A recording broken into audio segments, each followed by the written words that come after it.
Hello, visitors. Welcome to my page. This is Christie's Financial Care. I started this business several months ago because I have been helping elderly people, seniors, older people. I know they don't really want to be called old, probably not even elderly. I help veterans. I help many people who need financial assistance managing their bills. So, the way I started this, I would say about 8, 9 years ago here in Rockwell, Texas. I was talking to a man on the phone. We had connected through my real estate connections, and we made a long standing relationship of just calling each other and discussing real estate, life in general, and the market and stuff like that. And I got to know him very well. His name was Bob, is Bob, and he has a very thick Chinese accent. And I was driving her, and he'd tell me about his life, how he walks around, and how he goes to the bank every day, and he walked 8 miles a day or something. And I was like, wow, this guy sounds pretty cool. So I was driving around, and I was on my way to or from my bank. I think I had left my bank and was leaving, and I saw this old Chinese man in a walker walking around town. And I said, I bet that's Bob. So I pulled over and I was like, Bob, it's me, Christy. We talk on the phone all the time. Oh my gosh, Christy, wow, it's you. I can't believe it. I said, let me give you a ride because you're like 6 miles from home. So I took him back to his house, and I began taking care of him from then because, I didn't want to see an old man walking 8 miles a day just to go to the bank or go. He would walk to a Dollar Tree, which was maybe 3 miles one way. Maybe not 3 miles, maybe a mile or two one way, but the bank was far. It's across both bridges when you get on 66, and he lived on the south side of I-30, so it was a really far walk for him. So I started taking him around. I would help him buy groceries. I would take him to pay bills. I would take him to the bank to do whatever banking he did, and I eventually helped him buy a house. So he bought a house. He was renovating it, and or he wanted to renovate it. So he bought a fixer upper and hired a construction company. So I was just kind of going and checking on him, see how he was doing, how the remodel was coming and stuff like that. And I found out he was buying all the tools for this construction man. He had bought them a car. He bought them 2 forklifts. I'm not sure what you need a forklift for to remodel a house. He was doing all of this stuff for these people. So I was like, they are taking advantage of this old man. He is doing everything for him, and they were doing a little bit of work. They were not a foundation company, but they were working on the foundation. They did not do very good at all. And he lived there, I want to say 3, 6 months. He was paying this company to work for them. And then it got cold, and I was like, okay, this is not good. So I was taking him space heaters, blankets, pillows, clothing. I would go pick him up, and it was about 30 miles from my house. I would go pick him up, make sure he had groceries and all that kinds of stuff. So come time, he was like, okay, Christy, let's sell this. Let's sell this house and get out from under it. So we sold it, and we sold it for a pretty good profit. He made quite a bit of profit, so that was good.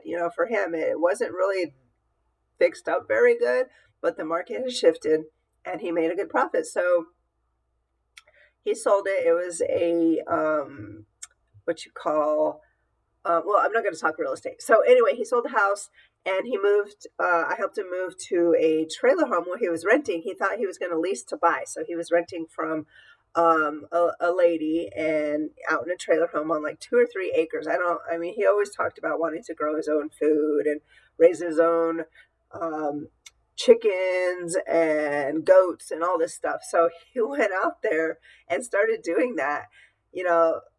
He's like 80, at this point, and still using a walker.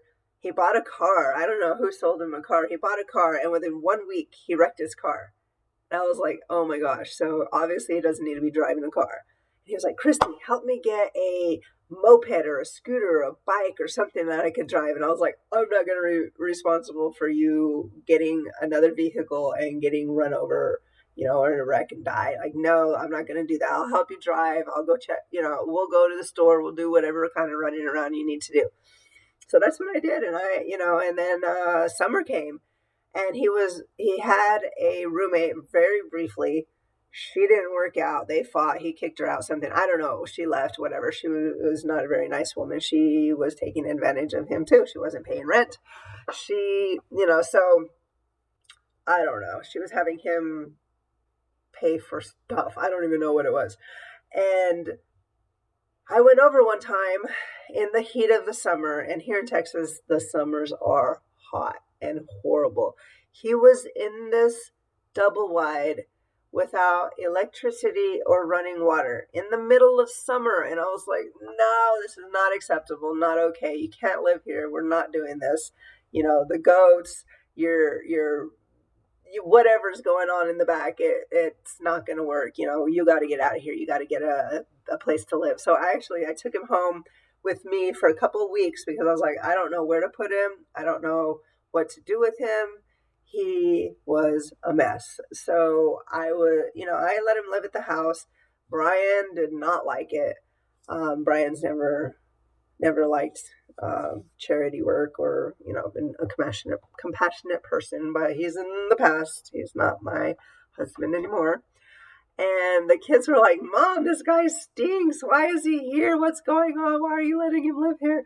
And I was like, we got to find him a place to live. He can't be living in squalor. It's unacceptable for him to live out there without electricity and running water. He's out in the middle of nowhere. He was 10 miles out of town. And so I was working for a brokerage in Forney, and there was a lady named Angela, and she was like, you know what? I used to work for this place. I can't remember what it was called, but she gave me the name and the address. She said, go check out this place. They're amazing. They have little tiny apartments. It's all inclusive. They get 3 meals a day. The bills are all included in the rent. I think the rent was, this was 8 or 9 years ago, and it was in Dallas. So it wasn't like a great safe neighborhood, but the complex was closed in. It wasn't locked in or anything like that. It was for seniors. So senior living, I want to say it was like $1,700 a month. So that was good for 3 meals a day, a hot and a cot. He had a little efficiency. So I moved him into this house. He brought trash bags. Oh my God, trash bags full of mail and junk. And the person he was living with just took all this stuff, trash bags full of stuff and boxes, and didn't help set up. So for months, I was going to his house, going through his mail, finding the real mail decipher it from the junk mail. He had so much Publishers Clearinghouse, so much junk mail piled in these huge bags of stuff. I found Social Security cards. I found his driver's license. I found his DD-214. I found all the important stuff, and it took me a long time to go through all this stuff. Meanwhile, I'm checking on him. He's getting fat. I was happy. He's eating all the time. He's going down and mingling and visiting, and he was doing really well for a long time. I think he was there a year and a half, maybe 2 years. I can't remember for sure. Towards the end of him living there, he started having a hard time remembering if he paid rent. So he would go and fight with the leasing office. And I was, so I was like, okay, let me help you with your finances. I know what's going on. I started writing his checks. He would sign them, and I would make sure his bills were paid. Not only was I bringing him goods, taking him to the store, I helped him buy a wheelchair. I helped him buy, any kind of parts and stuff he needed for incontinence or his senior kind of lifestyle and stuff like that. So I did that for, I don't know, a year or two, just helping him. I'm not going to answer that. Sorry. Just helping him get by, making sure his finances were paid and he was up to date and stuff, and making sure, the bank was in the green. And so fast forward a while, the company, the complex sold it to another owner, and they decided to cut out the 3 meals a day. So they stopped feeding the residences, and they wanted to put a stove and a full-size refrigerator in all the apartments, and that would mean that I would have to go and get all of his groceries, not just supplies and a little bit of extras and stuff like that. And This, mind you, was in like 45 minutes away from my house, and I couldn't go every day. I would go once or twice a week. There was other people that were visiting him, but they weren't taking to help him get any supplies or anything like that. They might bring him, they might bring him some snacks or food from home just to treat him or whatever. So um, his daughter lives in New Jersey or somewhere far away, so she's not able to help. And I was like, okay, well, that's not going to work because I can't buy, all of his groceries and stuff. So I had to move him, and this was during COVID, and that was very, very difficult. I almost went blind during COVID, and I said, okay, Bob, I can't keep doing this for free. I need you to pay me. I need to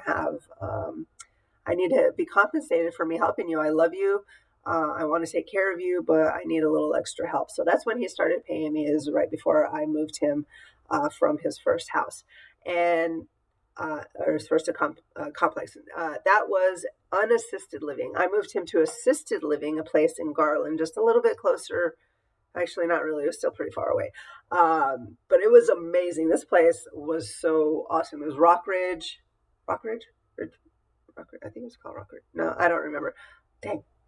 I should remember these things. But anyway, this was, 6 years ago. I moved him there. They gave him meals. It was so nice. He would go into the cafeteria, and they'd sit down, and he'd have a menu, and they'd feed him like it was a restaurant. He could sit around and visit as long as he wanted. They had all kinds of extracurricular things for him to do. They had a pool. Their staff was amazing, right? And it was unassisted, so he lived on the second floor. He had a little balcony where he can plant his plants and like all this stuff. It was really, really, really cool. He had to walk outside and down into the cafeteria, and because it was a big complex, but I really loved it. And then he started.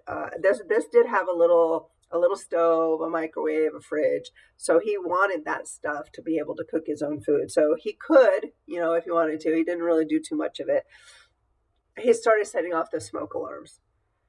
He started burning stuff. He started falling. One time I went over. This is unassisted or assisted. I don't know that assisted living something. Anyway, I went over. In the morning he had been laying on the ground all night because he fell out of bed and he couldn't get up. And I was like, no, this is before he had the little clicker, before he could call for help. So I was like, no, this isn't going to work. We need to get you more care. So they need to be checking on you more often, not just you going down or ordering your food. And that would be the only time they were checking on him there. So I had to move him again, and I moved him closer this time. I brought him to Rockwell, where I live now. This video is really long, so I'm going to try to wrap it up and make it 15 minutes. I don't know if anybody's going to listen to it. He went into assisted living again. I didn't like the place he was at. He was there for a year and a half. His rent doubled. I was like, no, this is too much. And the service, I wasn't happy with it. So he's back in Garland at a different place, and I love it. Mayberry Gardens, the best place I've had him at. Great staff, small house. He's in one house with only about 7 or 8 other people. I love it. His rent is reasonable. He can afford it. He can still afford to pay me. I actually took over power of attorney for him. I got him extra pension. There's been a lot of stuff going on with his finances, but that's what I do. I take care of him. And now I started a business doing the same thing for other people, elderly veterans. He's a 30-year veteran, and he flew B-52s in the Army Air Force before it split up. He's amazing, definitely. And gives me advice, and we talk and we visit, and I love him like a grandpa. So I want to do what I have done for him for other people. I think the service is highly needed with people who just don't, or their families can't take care of them themselves. All right, y'all. So that's Christie's Financial Care. The beginning, the middle, and the beginning before it was a business, and now that it is a business.